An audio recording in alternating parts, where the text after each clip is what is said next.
I want to talk to you about Glenn McKay, your neighbor. Glenn's with Syngenta.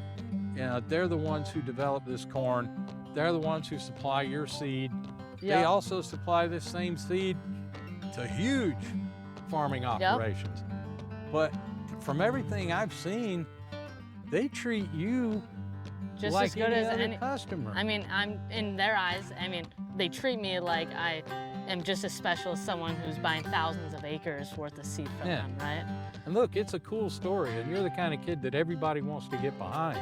Yeah. But I would say that from the time you were little, and you had your own Syngenta rep talking to you and helping you out. It's like meeting Michael Jordan. Look, when to you're teach talking, you to play basketball. That's a really good way to, I mean, I lived next door to Michael Jordan growing up, and he used to come over and teach me work basketball. with me on the jumper, you know? Yeah.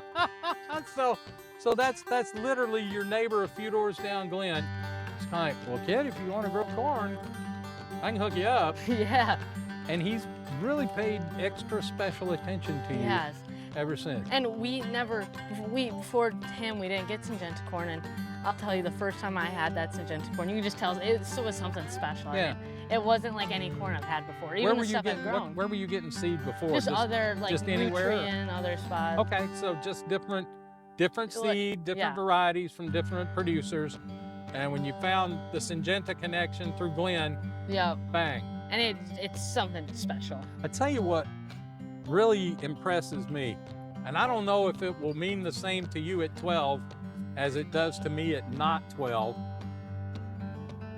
You're a pretty smart guy, so you probably know how huge a corporation Syngenta is. Yes, $1 billion. I mean, they're global. They're just, they're huge. They block out the sun. It really impresses me that they work with you at this level. I know. Does that impress you? Yeah, it does. It's just like, there's someone higher than the clouds comes down to help someone who's lower than the ground, I think they see a future in you. Yeah. I think you're gonna be the face of a brand, man. I'm hoping. All right, come get your corn. Sweet, fresh corn. What, 50 cents in here? Well, the reason I do that, so a lot of people say, it's cheap, but the reason I do it is it's to build a brand. It's to earn trust in the customer. You're not wrong. So I was going to say you need an economics lesson, but it sounds like you just explained to me this ain't about economics right now.